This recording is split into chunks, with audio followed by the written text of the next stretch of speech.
un rapport qui appelle à la vigilance, qui alerte la communauté internationale sur la période extrêmement sensible aux violations des droits de l'homme qui est le processus électoral en cours. Et nous avons fourni au Conseil des droits de l'homme et à la communauté internationale des instruments pour pouvoir suivre la situation au Burundi d'une manière extrêmement précise en leur fournissant des facteurs de risque. Et donc, nous présenterons un rapport beaucoup plus détaillé à l'automne, mais d'ores et déjà, nous recueillons toutes les informations nécessaires pour essayer de faire un rapport le plus objectif possible. De tous les facteurs de risque que nous évoquons, il y a 8 facteurs de risque si vous regardez notre rapport de l'année passée en détail, mais l'essentiel des facteurs de risque, c'est d'abord de signaler la question de l'ouverture de l'espace démocratique, notamment dans le contexte électoral, pour ramener à l'essentiel ces facteurs de risque, et d'alerter donc sur les points essentiels de cette ouverture qui touche à la liberté de la presse, d'information et la capacité des partis d'opposition de pouvoir participer au processus électoral d'une manière libre. Deuxièmement, l'autre facteur qui touche à tout ce qui porte sur la question d'impunité donc de la justice, c'est-à-dire que pour nous, nous signalons que la manière dont ceux qui ont commis des actes de violation grave des droits de l'homme sont punis ou ne le sont pas est un critère important de changement. Un autre facteur aussi qui est extrêmement important, c'est la question des droits économiques et sociaux. Parce que nous pensons que on ne peut pas se limiter seulement aux droits civils et politiques qui sont importants, mais également à l'impact de ces violations des droits de l'homme sur la population. Et donc là aussi, nous essayons de documenter ces éléments d'une manière extrêmement précise. C'était le président de la commission d'enquête des Nations Unies sur le Burundi. Il s'exprimait à l'issue de la présentation du dernier rapport sur le Burundi devant le Conseil des droits de l'homme de l'ONU à Genève lundi dernier. Est-ce juste un rapport de plus comme nombre d'observateurs se demandent? Depuis quelques mois, le monde semble observer ce qui se passe au Burundi dans un silence que certains défenseurs des droits de l'homme n'hésitent pas de qualifier de complices. Au même moment, des organisations de la société civile continuent de publier des rapports par semaine, par mois, rapportant des cas d'assassinat, de disparitions forcées ou encore d'arrestations arbitraires par centaines. Des chiffres qui aujourd'hui semblent n'être que des chiffres qui ne meuvent plus personne. Le dialogue est relégué aux oubliettes. La question qui s'impose alors, le Burundi a-t-il été laissé à lui-même? C'est donc autour de cette question que vont débattre nos deux invités, Emmanuel Ndereimana, secrétaire exécutif du parti UPD Zigamibanga et porte-parole de... Pas porte-parole, chargé de questions de communication. Chargé de la communication alors. Oui, mais pas porte-parole. Chargé de la communication de la coalition CEFOR Arusha. Bonjour. Bonjour. Et merci de la correction. Merci. Nous sommes également avec Bonfils Nyongere, journaliste à la radio Nzamba Agate Kakawe. Bonjour. Bon après-midi. Bon après-midi. Vous, n'oubliez pas qu'il y a le coronavirus. Et donc, nous sommes lavé les mains juste avant d'entrer. Merci beaucoup pour ce rappel également. On a besoin de temps en temps de rigoler, même quand on parle de questions aussi sérieuses que la politique. Bienvenue à tous les deux. Merci. À toutes, à tous, bonjour, bonsoir, bienvenue. Emmanuel Ndereimana, la commission d'enquête de l'ONU sur le Burundi vient de livrer son 4e rapport sur le pays. Que ressentez-vous à la publication de ces documents? Merci beaucoup. C'est un rapport de plus sur tous les rapports déjà produits. Et ces rapports, ça vaut la peine, vous savez. Parce que et donc, vous pensez que c'est un rapport de plus qui ne vaut pas mieux que les autres? Non, ça va parce que les bavures, c'est tous les jours, 10 jours au jour. Et tant qu'il y aura bavure, tant qu'il y aura manquement, tant qu'il y aura quelque chose qui ne va pas au pays, c'est très important qu'il y ait des gens qualifiés, bien placés comme les Nations Unies, pour quand même nous dire, exposer aux yeux du monde et du Burundi en particulier, ce qui se passe réellement. Parce que vous savez, les organes de presse au Burundi sont limités. Mais n'empêche, est-ce que depuis le premier rapport, le deuxième, le troisième jusqu'à celui-là, est-ce qu'il y a eu un impact? Impact jusque-là, on ne voit pas parce que tout est c'est entre les rapports jusque-là. Et donc, c'est pour ça qu'au début, vous avez dit que c'est un rapport de plus. Bien sûr, parce que même la communauté internationale, même tout observateur politique, que ce soit la région ou au Burundi, personne n'ose lever le doigt pour dénoncer, mettre en pratique ces rapports, pour dire trop c'est trop, cette fois-ci. Et monsieur, vous, le gouvernement, s'il vous plaît, changez d'attitude envers votre peuple. Jusque-là, il n'y a pas encore quelque chose dans ce sens. Mais les rapports, vraiment, sont les bienvenus, jusque-là. Bonfils Nyongere, les médias en exil comme la radio Inzamba se font toujours l'écho de ces rapports. C'est donc une bonne chose pour eux? Je dis que c'est une bonne chose pour eux, puisque c'est d'abord informer le public qui a été privé de l'information d'un droit pourtant reconnu par la Constitution, droit à l'information. Donc, le gouvernement de Burundi, le gouvernement de Nkurunziza, en détruisant les médias indépendants, il voulait priver de la population toutes ces informations. Mais est-ce que, quand vous parlez d'un droit à l'information pour la population, est-ce que ces rapports sont destinés à la population? Non, ces rapports ne sont pas destinés à la population, mais la population a droit de savoir ces rapports contiennent quoi, le contenu de ces rapports. Et c'est donc le rôle de ces médias. Le rôle de ces médias, c'est de dire à la population le contenu des rapports, mais également de poursuivre l'objectif des rapports, mais aussi l'issue qui pourra venir d'ici peu ou longtemps. Vaut mieux tard que jamais, puisque en Kirundi on dit akada tawe nta ukaja akabitswe ntikabora. Donc, et pour dire quoi? Pour dire qu'une chose qui n'est pas jetée et qui est conservée, il ne pourrit pas, et ça va produire demain après demain des effets. Ça peut produire des effets. Et là, je suis optimiste. Donc, et vous personnellement, vous voyez les choses de la même manière que les médias? Je pense oui, parce que nous avons vécu en Burundi qui a été endeuillé par des crises cycliques qui ont endeuillé le Burundi. Et des crises cycliques qui étaient avant 2015, ils n'avaient pas été répertoriés, tels que les violations des droits de l'homme sont en train d'être répertoriées aujourd'hui. Emmanuel disait tout à l'heure que depuis le début, donc malgré la production de ces rapports, rien ne s'est encore produit. Et est-ce votre avis? C'est peut-être de l'impatience d'un Burundais épris de paix, d'un Burundais soif de la paix, du retour à l'état de droit. C'est l'impatience. Mais vous savez que le mécanisme de ces rapports, c'est une certaine forme d'alerte précoce au sein des Nations Unies, au sein du Conseil de sécurité des Nations Unies, que les crises, les graves violations des droits de l'homme continuent à se commettre du jour au lendemain au Burundi. Oui, mais sauf que quand vous parlez d'alerte précoce pour quelque chose qui est en train de se passer, est-ce que c'est vraiment le cas? Parce qu'une alerte précoce, c'est par rapport à quelque chose qui peut se passer. Oui. Lorsque les graves violations des droits de l'homme continuent à se commettre comme ça, il y a les enlèvements, les disparitions forcées, les tueries, les emprisonnements arbitraires, ça présage quelque chose de mal.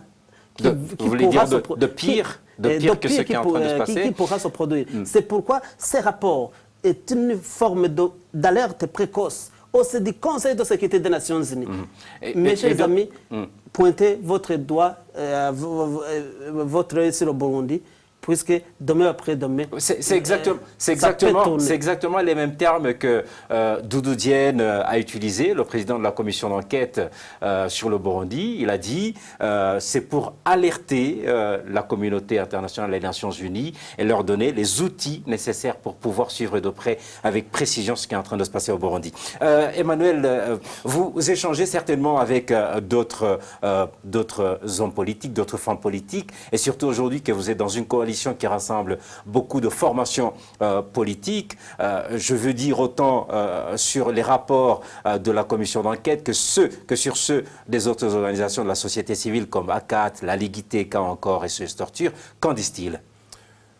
Écoute, tout ce toutes ces organisations que tu viens de citer sont là. Ils travaillent d'arrache-pied pour le retour de la paix au Burundi. Et comme mon ami vient de le dire, ces rapports sont des signaux d'alerte. Mais on alerte une fois, on alerte 2 fois, on alerte 4 fois. Mais jusqu'à quand? C'est là où on se pose la question. Est-ce que ces rapports, aux gens à qui sont adressés, et pourquoi ils ne lèvent pas leurs petits doigts? Est-ce que le peuple burundais est abandonné? Est-ce qu'il y a moyen de se poser 1001 questions? Ce n'est pas de l'impatience. Mais quand il y a alerte et qu'il n'y a pas réaction, il y a de quoi se poser la question. Est-ce que et donc, vous posez les questions en vous disant, mais c'est de mon droit de le faire. Oui, ça... Étant donné que le Burundi perd toujours des personnes... écoute, il n'y a plus rien à démontrer que le Burundi est dirigé par des sauvages. Alors, il faut quand même trouver des mécanismes pour mettre fin à cela. Est-ce que vous n'exagérez pas? C'est des sauvages ou c'est... On peut peut-être parler de criminels, mais de sauvages, est-ce que ce n'est pas exagéré? Écoute, les crimes sont commis par des sauvages. Alors, je reviens sur mon propre terme. Le Burundi, aujourd'hui, est dirigé par des sauvages. Parce que quand vous regardez des tueries, récemment même, vous avez vu comment on a, dans Bujumbura, fait des montages pour tuer des gens et consorts, juste pour des fins politiques, aboutir à certaines, disons, des choses préétablies. Alors qu'on les avait vus déjà arrêtés, dûment arrêtés. Voilà. Et donc, ils ont été tués de sang-froid. Voilà. Et en plus, ce n'étaient pas des personnes qui sont venues attaquer le Burundi, c'était des montages internes par le parti au pouvoir et le président de la République Nkurunziza. Alors, tous ces rapports, quand ils sont produits devant des faits pareils et qu'il n'y a pas réaction de qui que ce soit, il y a quand même matière à se poser la question. Où est la communauté internationale? Où est la région? Voilà, c'est tout ça. L'East African Community. L'East African Community et consorts, voilà, c'est ça. Et donc, pour vous, vous sentez qu'il y a une certaine résignation ou comment est-ce que vous qualifiez cela? Si j'ose dire que même le peuple burundais est abandonné aujourd'hui, je n'aurais pas totalement tort. Hein, parce que depuis 2005, même un peu avant, il y a eu toujours ces signaux d'alarme. Les rapports sont produits, tout le monde dit ça, on prend des sanctions par ici, par là, par rapport au Burundi. C'est parce qu'ils voient que, vraiment, réellement, ce pays est dirigé d'une façon non démocratique. Alors, les rapports, comme mon ami a dit, les rapports ne pourrissent pas. Ils sont là. Peut-être qu'on aura à s'appuyer sur ça dans l'avenir, mais pour le moment, ce qui est urgent, c'est ce peuple à sauver. Et donc, il faut des actions concrètes. En tout cas. Bon fils Nyongere, quand il est en train de parler de ces facteurs qui poussent à ce qu'il y ait urgence, qu'il y ait des actions concrètes, est-ce que pour vous, demain, lorsqu'il y aura un 5e, un 6e, un 7e rapport, un 10e rapport, vous direz toujours la même chose? Je reste sur ma position. Pourquoi? Parce que demain après-demain, lorsque un pouvoir est en train de tuer sa propre population, ça devient trop grave et ça a atteint son paroxysme. Lorsque, comme mon grand frère vient de le dire, des tueries qui ont été observées dans Bujumbura, c'était vraiment aberrant. Puisque, à mon avis, ça devrait pousser et la communauté internationale et nos hommes politiques à pouvoir trouver des voies et moyens. Ce qui veut dire que vous le rejoignez et que donc il faut des actions concrètes. Des voies et moyens pour pouvoir imposer le rapport de force politique et au besoin le rapport de force militaire. Et donc, vous le rejoignez, il faut des actions concrètes. Il faut des actions concrètes, et de la communauté internationale, et de nos politiciens, et même de la population burundaise en particulier. Puisque la population qui ne se rêve pas, qui ne dit pas non à l'injustice, elle est déjà mûre pour l'esclavage. Comme le disait notre frère, je pense que c'est Thomas Sankara, ou l'autre. Et donc vous poussez la population à se soulever, c'est ça? Oui, oui, il faut se soulever donc dans la limite des droits. Peut-être. Est-ce que ce n'est pas ce qui s'est passé en 2015? C'est ce qui s'est passé et ça a été réprimé dans le sang. Exactement. Et c'est ce que vous voulez qu'il se passe encore? Non, il faut prendre d'autres tactiques pour le faire. Peut-être qu'on ne va pas parler tactique en ce moment, ce n'est pas l'objet de cette édition.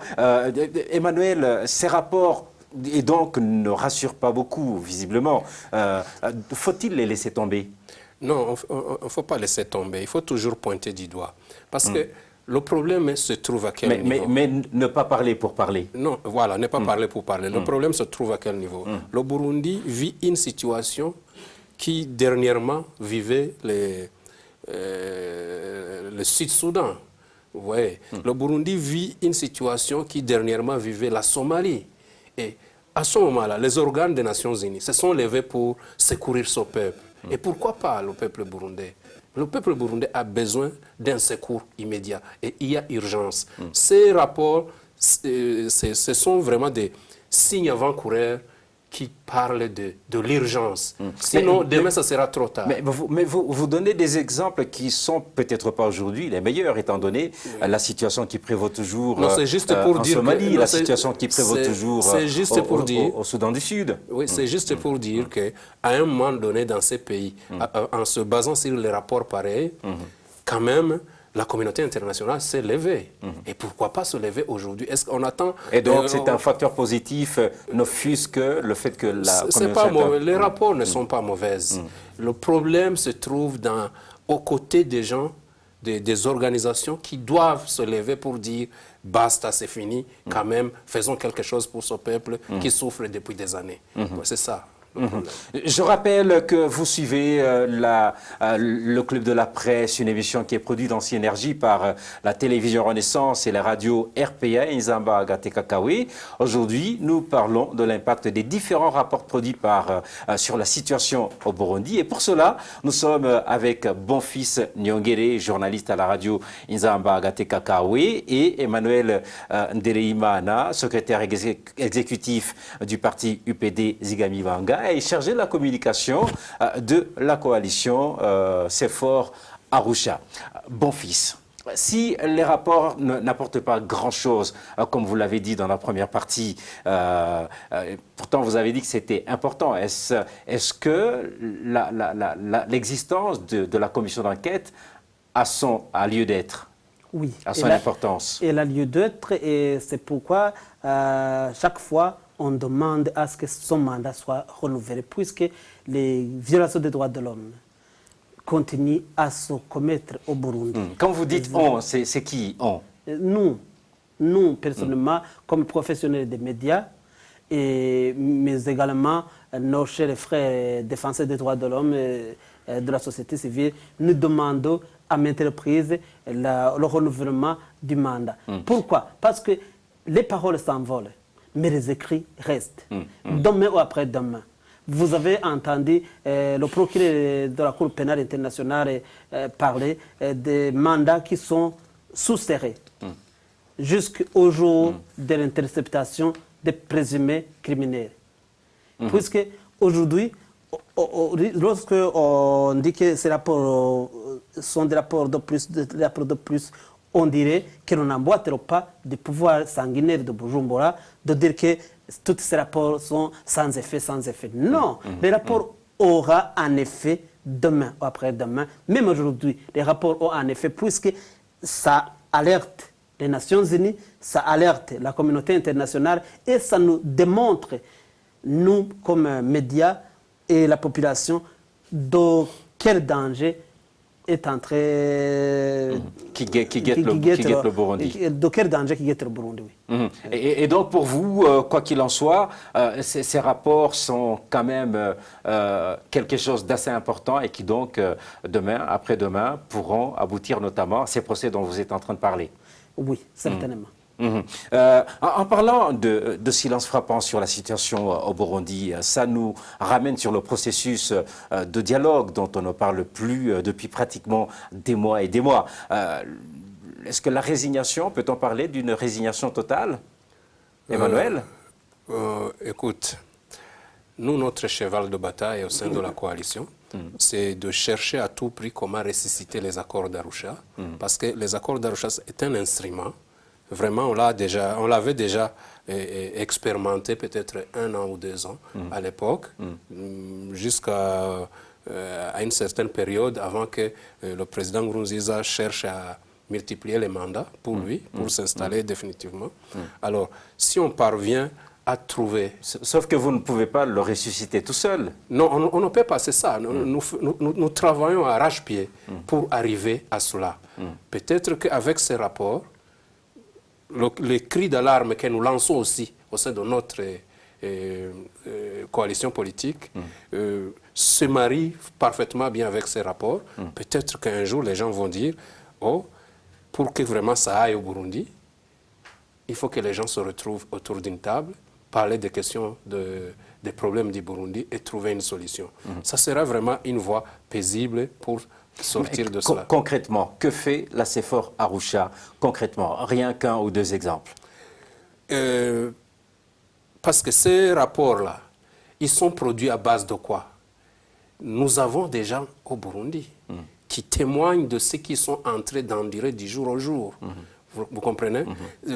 CEFOR Arusha est un canal pour canaliser toutes ces observations à partir du terrain vers ces experts, parce que vous savez que même ceux qui produisent ces rapports ne sont pas autorisés de mettre pied au Burundi. Alors, on les aide par tous les moyens pour trouver des gens qui peuvent collaborer avec eux, étant sur terrain. Vous comprenez? Ça, c'est déjà grand-chose.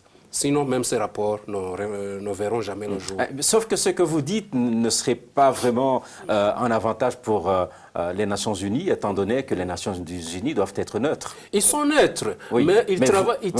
Vous êtes de l'opposition. Ils sont neutres, mais ils travaillent avec les personnalités physiques. Ces gens qui sont au Burundi, ils sont pas neutres. Ils sont dans des partis politiques, ils sont dans n'importe quoi. C'est à eux de juger, parce qu'ils ont d'autres mécanismes de vérification par rapport à une information donnée. Vous comprenez?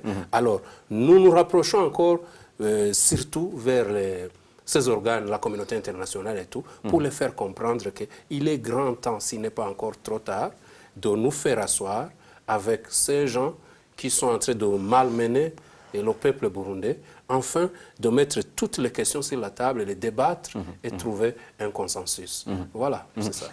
Bon fils, est-ce que finalement le fait, vous avez reconnu vous-même qu'il n'y a pas d'actes concrets, qu'il y a effectivement des rapports, mais c'est bon d'avoir des rapports, mais qu'il n'y a pas d'actes concrets par rapport à ce qui se passe au Burundi. Est-ce que finalement cela n'arrange pas le pouvoir en place? Ça n'arrange pas le pouvoir, peut-être c'est le combat d'autant, puisque c'est juste, ça arrange pour survivre aujourd'hui et demain. Mais survivre comment?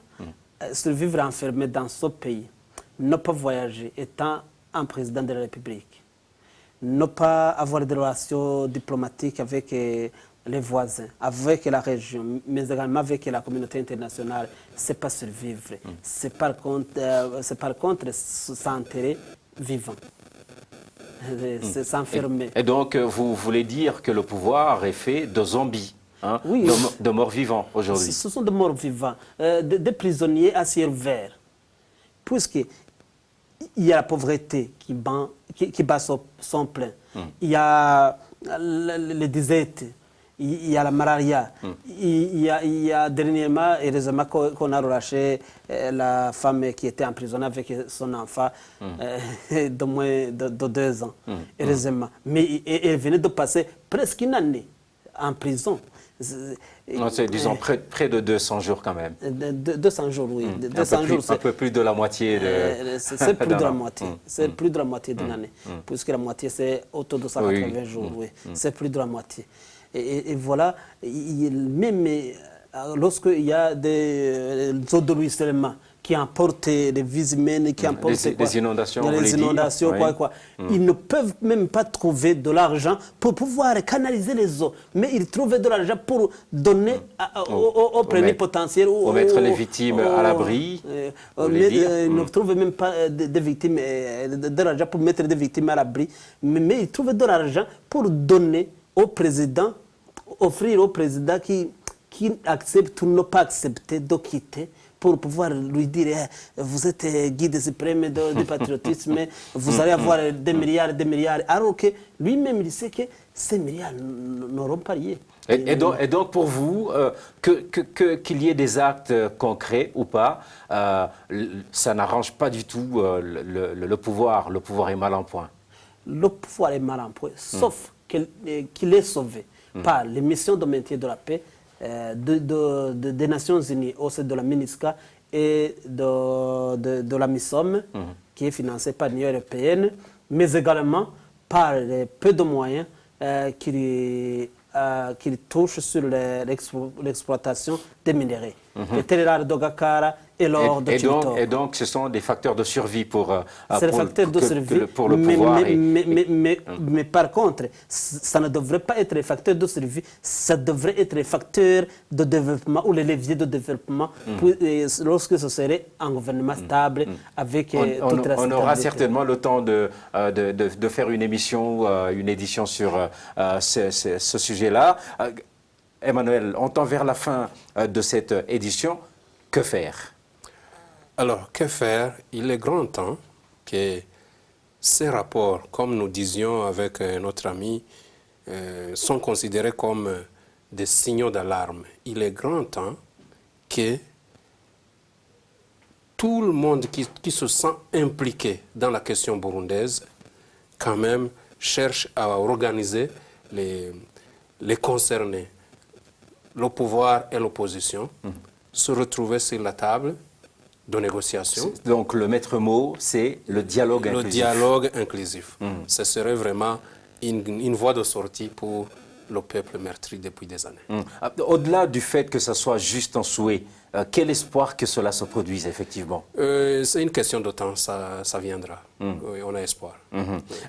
Pensez-vous que les médias peuvent faire plus qu'il n'en faut, puisque nous sommes en train de s'acheminer vers à la fin de cette édition, en parlant de solutions? Est-ce que vous pensez que les médias peuvent faire davantage qu'ils n'en font, Bonfils, par rapport à ces questions, pour qu'il y ait enfin des actions concrètes? Je les encourage d'abord, puisqu'ils travaillent dans des conditions difficiles, mais lorsqu'il y a des rapports qui sont produits, les médias, il faut relayer, faire des réactions par rapport à cela, et même des émissions pareilles pour demander à la communauté internationale de faire des actions concrètes.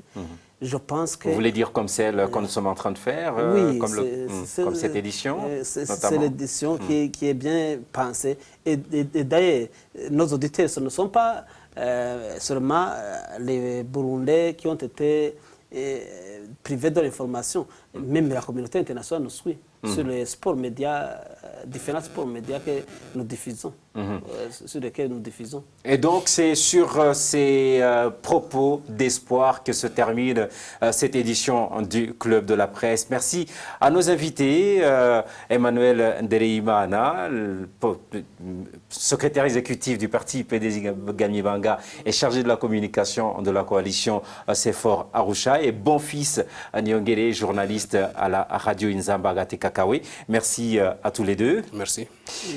Merci également à toute l'équipe technique, à toutes, à tous.